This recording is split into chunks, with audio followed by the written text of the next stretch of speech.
pour améliorer la desserte du courant dans la ville. Hier, mercredi 19 mars 2025, la ministre d'État, Thérèse Kayi-Kwamba, avait rencontré l'ambassadeur de Norvège en RDC, Odd Molster. Lors de cet échange, ils ont discuté de la coopération bilatérale, du processus de renforcement de la collaboration dans les domaines diplomatiques, de la pêche et de l'environnement.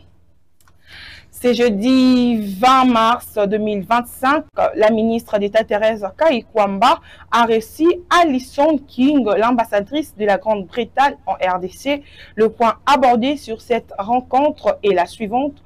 La situation sécuritaire et humanitaire préoccupante dans l'Est de la République démocratique du Congo, le perspective de processus de paix de Luanda et Nairobi, la coopération bilatérale et les enjeux d'intérêt commun entre les deux grands pays. La vice-ministre de l'Intérieur de la République démocratique du Congo, Eugénie Tchiela Kamba, s'est récemment rendue en Séoul pour visiter la frontière entre la Corée du Nord et la Corée du Sud. Cette visite avait pour but de mieux comprendre le mécanisme de sécurité frontalière suivi. Démocratique du Congo avec les pays voisins. Pour palper du doigt la réalité frontalière entre la Corée du Sud et celle du Nord, la vice-ministre de l'Intérieur, Sécurité et Décentralisation, Eugénie Tchiela Kamba, s'est rendue à Padjo, l'une des frontières les plus fermées et militarisées au monde.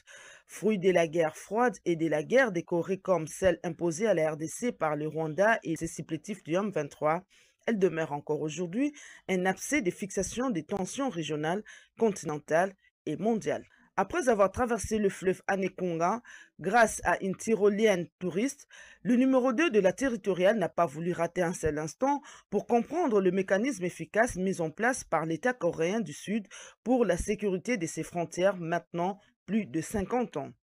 Sur place, Eugénie Tchiela Kamba a eu des explications claires et nettes de la part des forces de défense coréennes piquées à la première ligne de front. Cette frontière entre deux pays est truffée des clôtures de fils de fer barbelés et des champs de mines, ce qui rend toute tentative de traversée extrêmement dangereuse. La vice-ministre de l'Intérieur et toute sa délégation repartent avec une satisfaction totale pour une mission accomplie.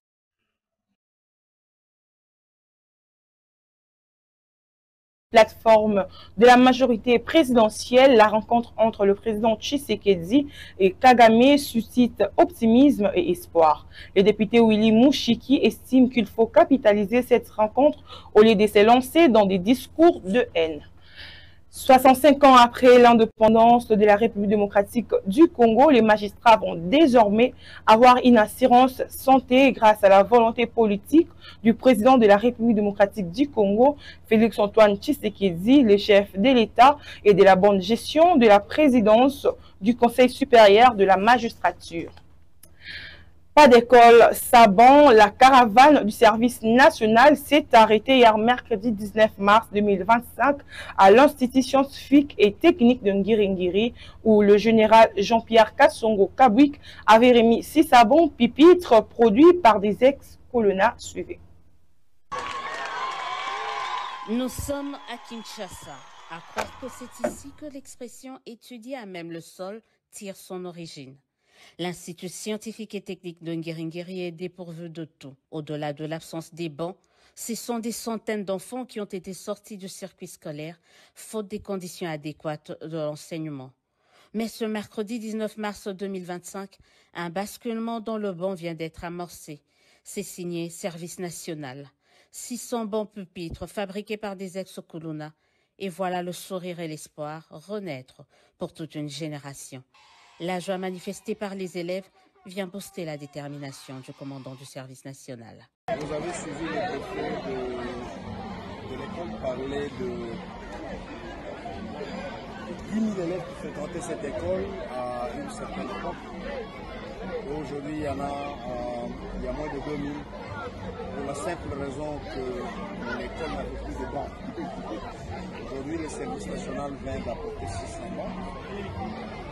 Si les enfants doivent s'asseoir dans de bonnes conditions, c'est-à-dire 3 élèves par banc, c'est déjà pour 1800 élèves.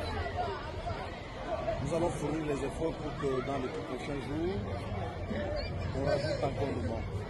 Et nous avons constaté que dans ces quartiers, il y a 3 écoles publiques, 3 grandes écoles publiques. Le défi est là, mais nous pensons et nous comptons qu'avant peut-être la fin du mois d'avril, que toutes les 3 écoles, les grandes écoles qui sont dans ce secteur, puissent bénéficier d'un lot complément afin qu'il n'y ait plus des enfants qui se mettent à même le sol pour étudier. Vous avez suivi l'appel des responsables de l'école aux parents qui ont retiré leurs enfants parce que les conditions d'apprentissage n'étaient plus bonnes. Leur envoie le message de revenir parce qu'ils ont l'espoir que maintenant qu'il y a devant, il y en aura encore d'autres.